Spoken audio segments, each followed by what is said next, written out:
다니엘서 1장 8절 말씀 제가 봉독하겠습니다. 구약성경 다니엘서 1장 8절 말씀입니다.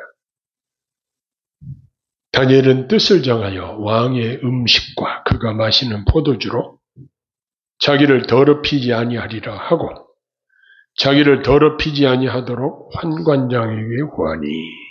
아멘.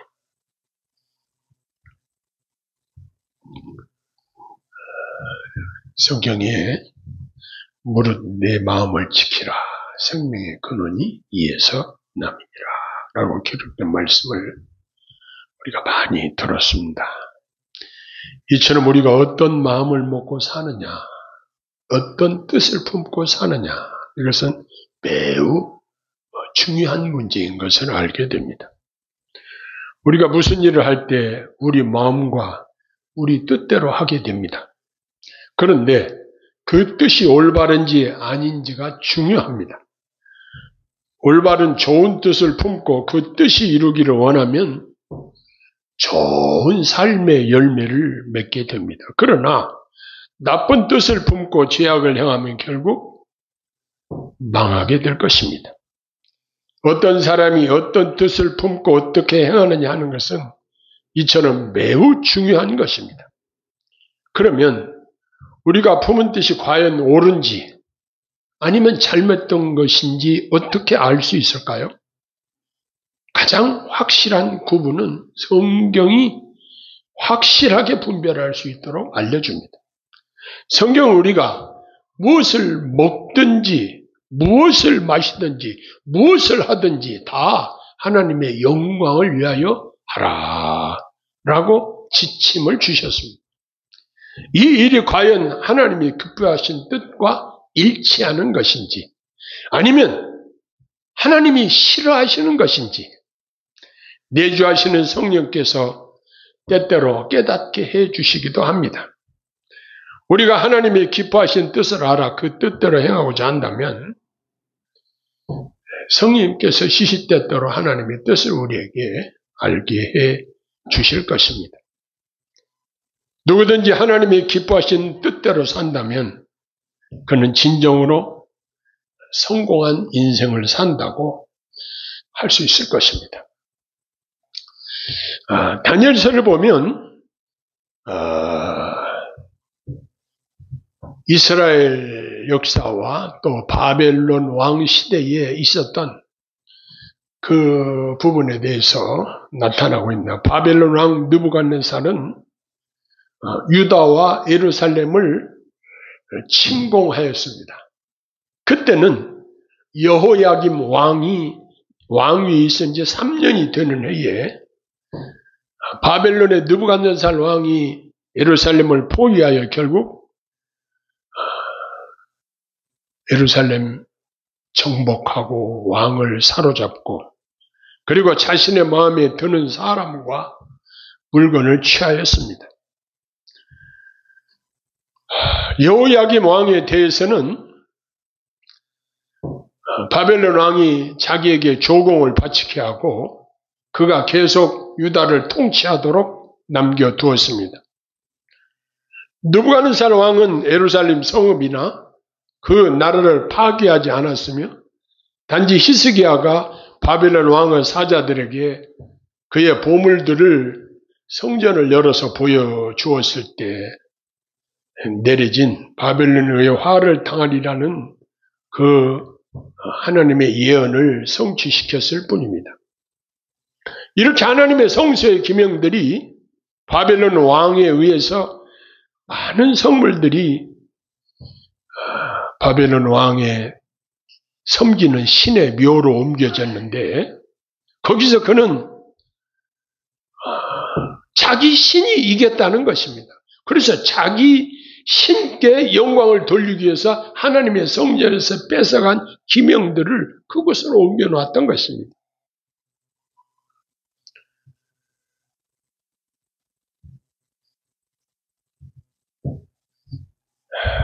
여기서 보면은 이 성전의 기명들만 가져간 것이 아니라 사람들 중에 아이들과 소년들, 특히 왕족과 귀족인 자들로 아름답고 장래가 유망한 자들을 붙잡아 갔습니다. 이들은 본토에 있는 그들 부모들의 충성을 얻어내기 위한 볼모로 느부갓네살에게 붙잡혀 가게 되었습니다. 그는 그들을 붙잡아 가서는 장차 그들을 등용할 목적으로 교육을 시켰습니다. 바벨론 왕은 이들 소년들을 선발하기 위한 지시를 내렸습니다. 그들은 먼저 신체적으로는 흠이 없어야 했으며 먼저 잘생겨야 했을 뿐 아니라 모든 재주에 통달해야 했고 지식이 구비되어야 했으며 학문에 익숙한 자들로 선택을 했습니다. 그가 소년들을 택하려 했던 것은 자기 민족을 잊고 바벨론 사람이 되리라고 여겼기 때문이었습니다. 그들은 왕의 앞에서 그의 일을 보좌할 만큼의 능력을 갖추기 위해서 준비되어져야 했습니다. 왕은 그래서 그들의 교육에 대해서 세심한 주의를 기울였습니다. 그들은 바벨론 사람의 학문과 방언을 배워야만 했습니다. 그들이 이처럼 공부해야 했던 것은 바벨론 왕에게 충성하고 봉사할 수 있도록 그러한 자격을 갖추도록 하기 위함이었습니다. 그래서 그들은 날마다 왕의 진미와 그가 마시는 포도주를 먹게 하였습니다. 이것은 느부갓네살 왕의 관용과 인간성을 엿보게 해주는 것이기도 하였습니다. 먼저 그들을 잘 교육시키려면 그들을 건강하게 잘 기르기 위해서는 영양을 고루고루 잘 갖춰서 잘 먹이는 것이 우선적이어야 했던 것입니다. 다니엘과 그의 친구들은 왕족으로서 유다 자손이었다고 합니다. 그들을 담당하고 있던 환관장은 다니엘과 그의 친구들이 이름을 먼저 바꿔버렸습니다. 그들을 귀화시켜서 바벨론 사람이 되게 하려는 표시로 그렇게 하였습니다. 마치 우리나라가 일제 36년 동안 식민지 지하에 있을 때에 일본 사람들이 우리 창씨 개명을 한 것처럼 그들은 히브리식의 이름을 바벨론식 이름으로 바꿔버렸던 것입니다. 그들의 히브리식 이름은 할레시에 받은 것으로 각각 그 이름들 안에 하나님 혹은 여호와에 해당하는 의미의 용어가 들어 있었습니다. 그들 각각의 이름들의 의미를 살펴보면 다니엘이라는 이름의 뜻은 무엇이냐? 하나님은 나의 심판관이시다. 이것이 다니엘의 이름의 뜻입니다.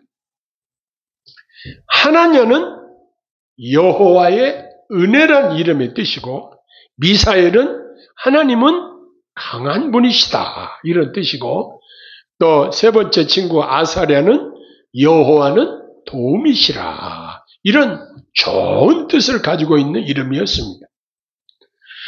바벨론 사람들은 이 잡아온 유대 사람들로 그들의 조상들이 섬기는 하나님, 그들의 어린 시절의 인도자를 잊어버리게 하기 위해서 이렇게 이름을 바꿔버렸던 것입니다. 그래서 그 바꾼 이름을 보면 벨드사살이라, 다니엘을 벨드사살이라고 하는데 이것은 무슨 뜻이냐면 배로 감춰진 보물을 지키는 자라는 의미고, 사드락이라는 이름은 태양의 영감이라는 의미로 태양은 바벨론 사람들이 숭배하던 신이었습니다. 메삭은 여신에 속한 자라는 의미고 비너스가 이 이름으로 숭배를 받았다고 합니다. 또 아벳느고는 밝게 비치는 불의 종이라는 의미로 그 역시 그들이 숭배한 것이었습니다. 그런데 여기서 다니엘은 마치 그 창세기에 요셉이 전옥에게 은총을 입었던 것처럼 그들을 관리했던 환관장에게 은총을 입었습니다. 다니엘과 그의 세 친구들은 포로로 바벨론에 잡혀갔지만 자기들의 믿음을 꿋꿋하게 끝까지 지켰던 자들이었습니다. 비록 바벨론 사람들이 그의 이름을 바꾸기는 했지만 그의 본성까지 바꿀 수는 없었습니다. 그들이 그를 무엇이라고 부르든지 그들은 끝까지 참 하나님의 사람의 정신을 잃지 않고 있었습니다. 그들은 왕의 진묘와 그의 마시는 포도주로 자기를 더럽히지 아니하리라 굳게 결심을 하였습니다. 이러한 결심은 믿음의 원리에서 나온 것이었습니다. 그들이 왕의 진미를 먹거나 왕의 포도주를 마시는 것은 그 자체로는 죄될 것이 없는 것이었습니다. 그러나 그들은 그것이 죄가 될까 해서 식사에 대해서조차 용이 주도하게 처신을 하는 모습을 보게 됩니다. 때때로 그들 앞에 율법이 금하고 있는 돼지고기 같은 것이 나오기도 하였을 것입니다. 혹은 그것이 우상에게 희생제물로 바쳐진 것이거나 혹은 우상의 이름으로 축사된 것이 아닐까. 그들은 두려워하였던 것입니다. 그래서 유대인들은 음식을 먹는 데 있어서도 다른 나라 사람들과 특별히 구별되어졌습니다. 만약 어떤 명령이 하나님이 금하시는 것을 거역하는 것일 경우 그들은 하나님의 명하심을 따라 살려고 뜻을 정했다는 사실입니다. 그들은 왕의 진미와 포도주를 먹는 그 자체가 죄가 되지 않는다 할지라도 그들에게 죄의 원인이 되지 않게 하기 위해서 매우 경계한 것이었습니다. 그래서 자기들을 책임지고 있는 황관자에게 건의를 했습니다. 그래서 왕의 진미와 포도주를 마시지 않게 해달라고 건의를 했을 때 환관장은 그것을 그 이야기를 듣고 깜짝 놀라서 야, 내 목 따르나? 내가 어떻게 하라고 그래? 환관장은 반대했습니다. 그 이유는 다니엘과 그의 친구들이 다른 소년들과 같이 안색이 좋지 않고 건강이 나빠질까봐 그렇게 되면 왕에게 문책을 당하고 자기 목이 달아날까봐 걱정을 하고 있었던 것입니다. 다니엘은 그 문제에 대해서 황관자에게 제안을 했습니다. 다른 사람은 왕의 진미와 포도주를 먹을지라도 우리 네 사람에게는 채소하고 물만 줘서 먹게 열흘만 한번 시험해 보세요. 그리고 나서 평가를 한번 해보세요. 제안을 했습니다. 그 후에 우리 얼굴이 어떻게 되는 걸 한번 보세요. 라고 제안을 했는데 그대로 시험에 행해졌는데 열흘 후에 그들이 얼굴이 더욱 반짝반짝 윤택해져서 왕의 진미를 먹은 사람들보다 더 나아 보였다. 이렇게 기록하고 있습니다. 이것은 하나님의 특별한 보살핌이라고 보아야 할 것입니다. 왕의 진미를 먹는 사람과 채소만 먹는 사람 중 누가 더 얼굴이 좋을까요? 상식적인 생각으로는 당연히 영양 많은 왕의 진미를 먹는 사람들이 더 얼굴이 좋겠죠. 그 결과는 예상 밖이었습니다.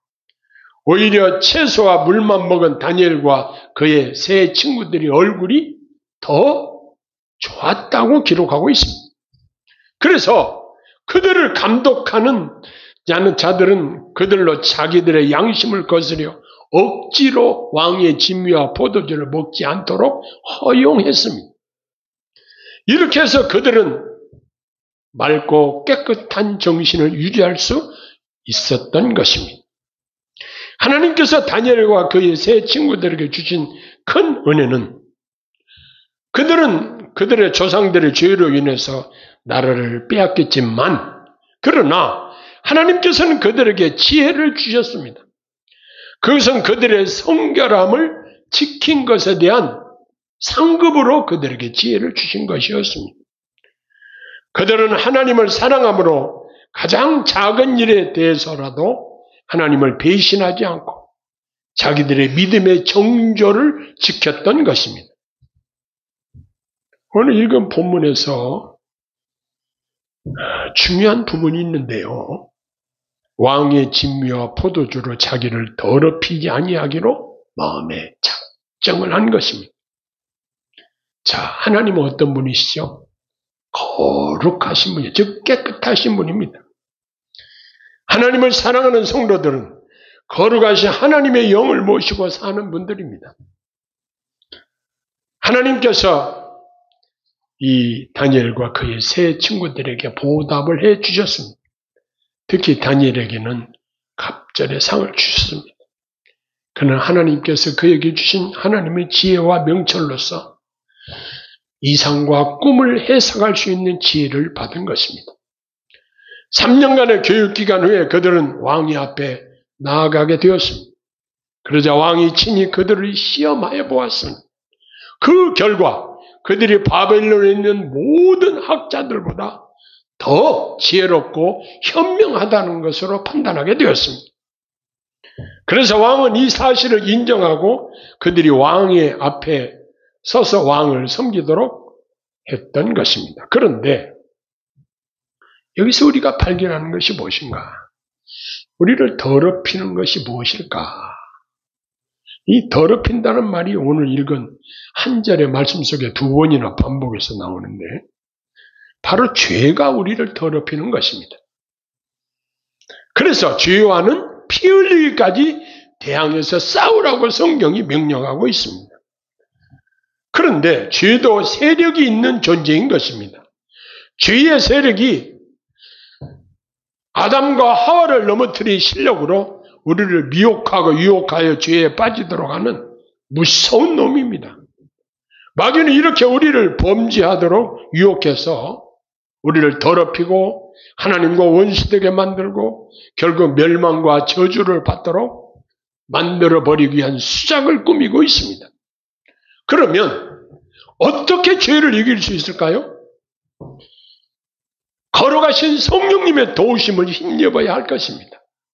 기도로 항상 도우심을 구하면 은혜로우신 성령님께서 우리들을 도와주셔서 우리를 죄로 말미암아 더럽혀지지 않도록 인도하시고 은혜를 베풀어 주실 줄로 믿습니다. 자, 그러면 오늘 이 다니엘서 1장을 살피면서 우리가 이 말씀을 삶에 어떻게 적용을 해야 될 것인가 한번 묵상해 보았습니다.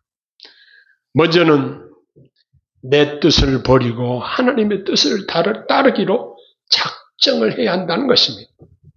내 뜻이 옳게 느껴져도 하나님의 뜻과 대치될 때는 내 뜻을 사정없이 버리고 하나님의 뜻을 쫓아야 할 것이라는 사실입니다. 그리고 하나님이 좋아하시는 것을 나도 좋아하고 하나님이 싫어하시면 나도 싫어해야 합니다. 하나님이 미워하시면 나도 미워해야 합니다. 이것이 하나님이 기뻐하신 뜻입니다. 아무리 달콤하고 그럴듯하게 미혹하고 유혹할지라도 나를 더럽히는 죄에 넘어지지 않기를 우리는 기도하고 우리 자신을 지켜 나가야 할 것입니다. 자, 이렇게 아름다운 마음의 뜻을 정한 이 다니엘과 세 친구를 하나님이 어떻게 복 주셨는가를 보십시오. 하나님이 뛰어난 지혜, 성령님께서 놀라운 지혜를 주셨습니다.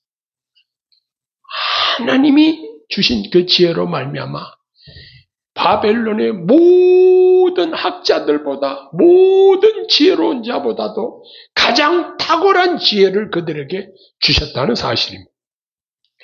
즉 하나님이 도와주심으로 모든 사람 위에 뛰어나게 하셨다는 사실입니다. 지금 그들은 무슨 신분입니까? 바벨론의 포로로 잡혀간 신세입니다. 포로는 뭐 죽여도 괜찮고 참 그 신분이 그야말로 참 형편없는 신분이잖아요. 그럼에도 불구하고 하나님이 그들을 보호하시고 그들을 존귀하게 세워주셨다는 사실입니다. 사랑하는 성도 여러분, 저는 여러분들을 하나님께서 존귀하게 세워주시기를 소원합니다. 그러면 하나님은 우리의 마음 중심을 살피시는데 내 뜻을 어디에 포커스를 맞추고 사느냐? 어디에 뜻을 정해야 되느냐? 하나님의 뜻에 내 뜻을 일치시켜야 한다는 사실입니다. 하나님의 뜻과 내 뜻이 배치될 때는 내 뜻을 사정없이 버리고 하나님의 뜻을 선택을 해야 할 것입니다. 내 뜻을 따르는 것이 눈앞에 이익이 될 것 같아도 그러나 우리는 내 사사로운 지혜를 버리고 하나님의 뜻을 따르도록 마음으로 결정을 해야 할 것입니다. 그러면 하나님이 그 사람에게 복을 주시는 거예요. 다니엘은 바벨론이 망하고 나중에 메대 파사 나라가 그 나라를 정복했을 때도 왕이 바뀌어도 왕의 다음 2인자의 자리를 지키게 하셨습니다. 여러분 한번 생각해 보세요. 그 사람이 돈이 많아서 그 자리를 지켰을까요? 아닙니다. 그는 하나님을 사랑하고 하나님께로부터 은혜를 받으니 하나님께서 그를 견고하게 지켜주셨던 것입니다. 하나님이 나를 위하시면 누가 나를 대적하겠습니까? 하나님보다 더 큰 자는 없습니다.